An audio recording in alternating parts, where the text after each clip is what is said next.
नमस्कार दोस्तों, चलिए जानते हैं झारखंड की ताजा और बड़ी खबरों को। साथ ही हम यह भी जानेंगे कि भारत सरकार ने किन किन नई योजनाओं को लागू किया है। वीडियो को लाइक कीजिए और अगर अभी तक आपने चैनल को सब्सक्राइब नहीं किया है तो जल्दी से सब्सक्राइब कर लीजिए। हजारीबाग जिले को इस साल के अंत तक कुल 394 नए सहायक आचार्य मिलेंगे। इन शिक्षकों की नियुक्ति से जिले के सरकारी स्कूलों में कक्षा 1 से 8वीं तक विषयवार शिक्षकों की कमी काफी हद तक दूर होने की उम्मीद है। विभागीय प्रक्रिया पूरी कर ली गई है। झारखंड में सर्दी का असर बढ़ गया है। पिछले 2 दिनों से राज्य में ठंड का सितम जारी है। मौसम विभाग के अनुसार सिमडेगा में न्यूनतम तापमान 5.7 डिग्री सेल्सियस रिकॉर्ड किया गया है, जो इस सीजन का सबसे कम तापमान है।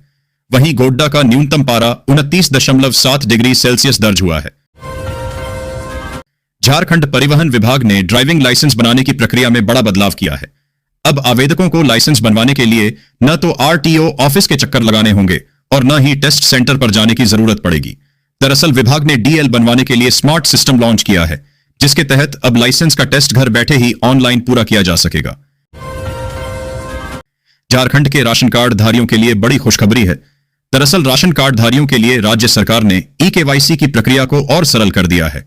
अब स्मार्ट पीडीएस सेवा के जरिए लाभुक अपने मोबाइल से ही ऑनलाइन केवाईसी पूरा कर सकेंगे। इसके अलावा ई मित्र केंद्र और सरकारी निर्धारित दुकानों पर भी कम समय में ई-केवाईसी की सुविधा उपलब्ध कराई गई है। मुख्यमंत्री हेमंत सोरेन के दूसरे कार्यकाल का 1 वर्ष 28 नवंबर को पूरा हो रहा है।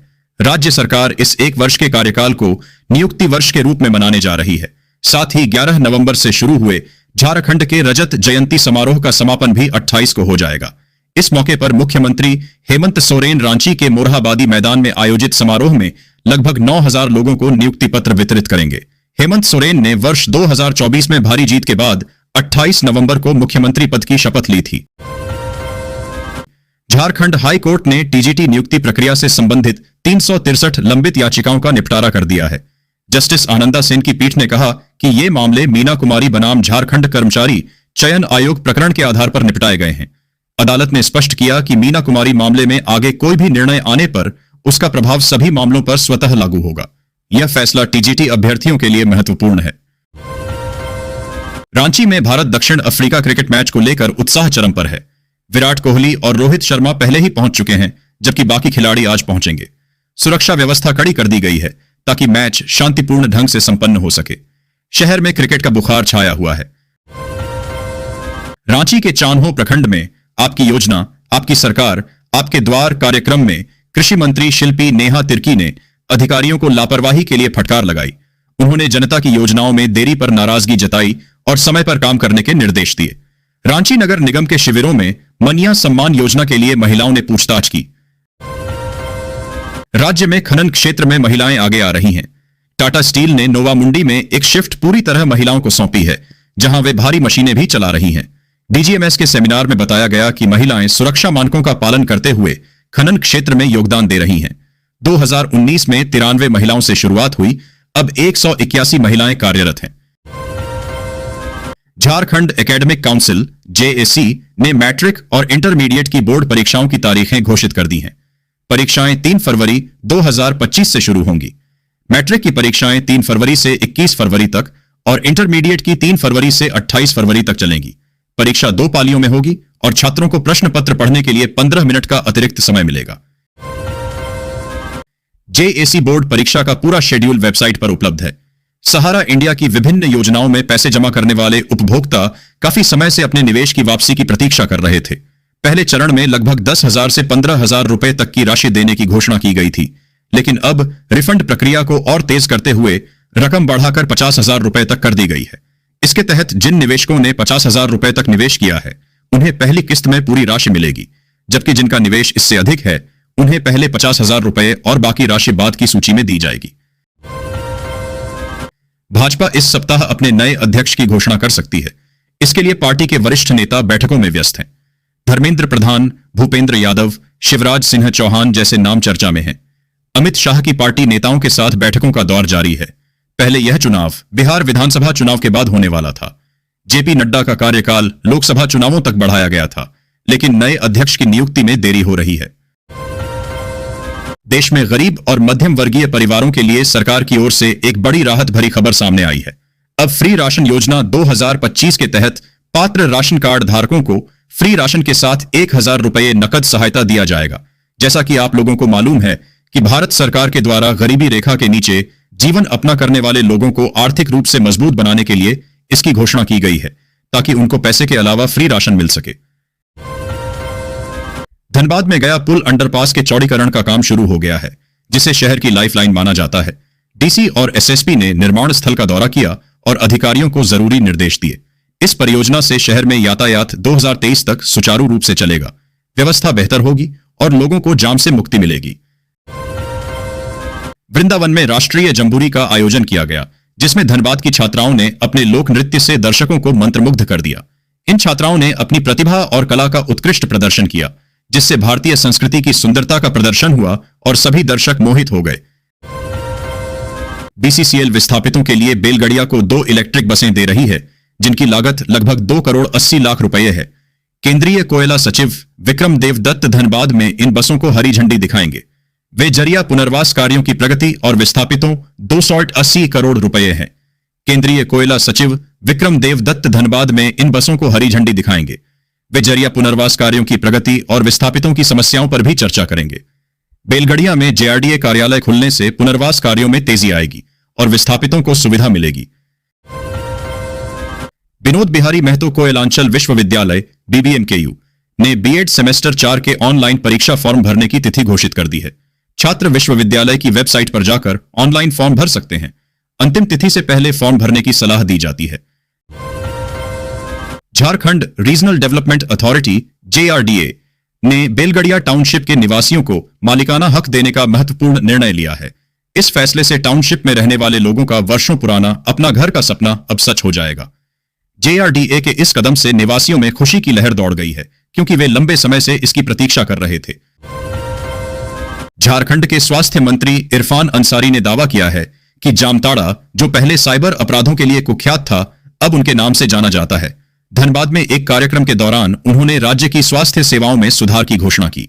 उन्होंने धनबाद में एक और मेडिकल कॉलेज और अन्य जिलों में नए अस्पताल खोलने की बात कही। उन्होंने निजी अस्पतालों को चेतावनी दी कि शवों के बदले पैसे मांगने पर सख्त कार्रवाई की जाएगी। झारखंड के बाजार में सोने की कीमतों में हाल ही में गिरावट आई है। वैश्विक आर्थिक उतार चढ़ाव और घरेलू मांग में कमी इसके मुख्य कारण हो सकते हैं। सोने के सस्ता होने से ग्राहकों को राहत मिली है, खासकर आगामी त्योहारी और शादी के सीजन में।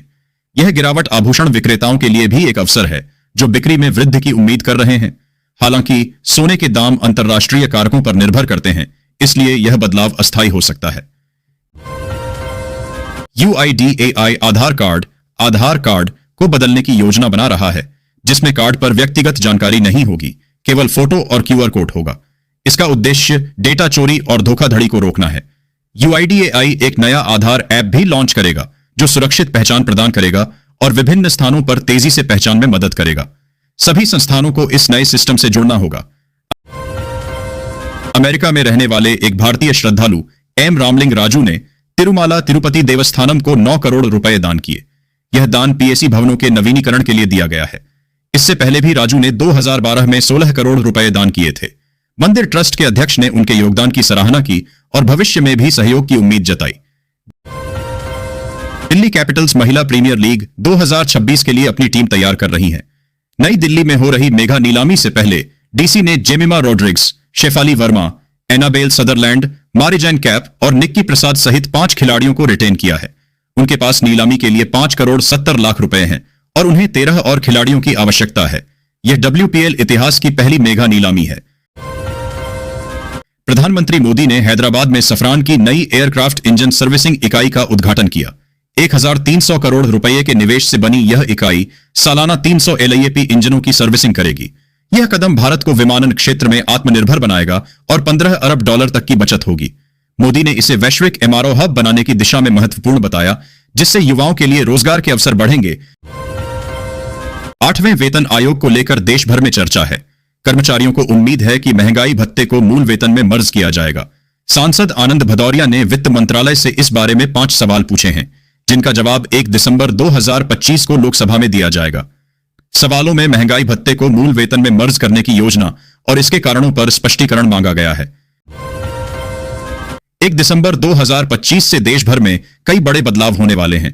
इन बदलावों का सीधा असर आम आदमी पर होगा, इसलिए इनके बारे में आपका जानना जरूरी है। इन बदलावों में घरेलू सिलेंडर की कीमत से लेकर आधार कार्ड तक कई चीजें शामिल हैं। 26 नवंबर को शेयर बाजार में आई तेजी के साथ ही रिलायंस इंडस्ट्रीज ने एक और बड़ा रिकॉर्ड बना दिया। दरअसल मुकेश अंबानी के स्वामित्व वाली इस कंपनी का बाजार पूंजीकरण 21 लाख करोड़ रुपए हो गया। बाजार में मजबूत हिस्सेदारी रखने वाली कंपनी का शेयर बीएसई में 1.99% की तेजी के साथ 1,569 रुपये 75 पैसे पर बंद हुआ। 5 दिसंबर को देवघर के ठाड़ी दुलमपुर के समीप भारतीय जनता पार्टी के जिला कार्यालय का उद्घाटन भाजपा के राष्ट्रीय अध्यक्ष जेपी नड्डा कर सकते हैं। राष्ट्रीय अध्यक्ष के आगमन सहित उद्घाटन की तैयारी को लेकर 28 नवंबर को प्रदेश भाजपा की टीम देवघर में रहेगी। भाजपा के संगठन महामंत्री कर्मवीर सिंह, प्रदेश महामंत्री बाल मुकुंद सहाय सहित अन्य प्रदेश पदाधिकारी देवघर में कार्यकर्ताओं के साथ बैठक करेंगे। संगठन महामंत्री भाजपा के नए कार्यालय का जायजा लेंगे। पिछले विधानसभा चुनाव में भाजपा की हार हुई और हेमंत सोरेन की जीत हुई। गठबंधन को 56 सीटें मिली। सरकार ने कई योजनाएं शुरू की, जैसे मनिया सम्मान योजना और गुरुजी स्टूडेंट क्रेडिट कार्ड। दिशोम गुरु शिबू सोरेन का निधन हो गया, जो एक बड़ी क्षति थी। अभी भी कई चुनौतियां बाकी हैं, लेकिन हेमंत सरकार ने स्थिरता दिखाई है। एक्सएलआरआई जमशेदपुर ने टैलेंट स्प्रिंट के साथ मिलकर बिजनेस एनालिटिक्स और सीनियर लीडरशिप में 2 नए पोस्ट ग्रेजुएट सर्टिफिकेट कार्यक्रम शुरू किए हैं। इन लाइव ऑनलाइन कोर्स का उद्देश्य नौकरी पेशा लोगों को उच्च शिक्षा प्रदान करना है।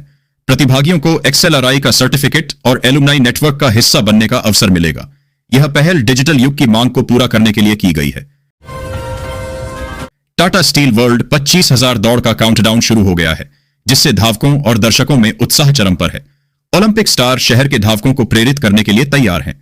आयोजन की तैयारियां अंतिम चरण में हैं और धावक अपनी तैयारियों को अंतिम रूप देने में जुटे हैं।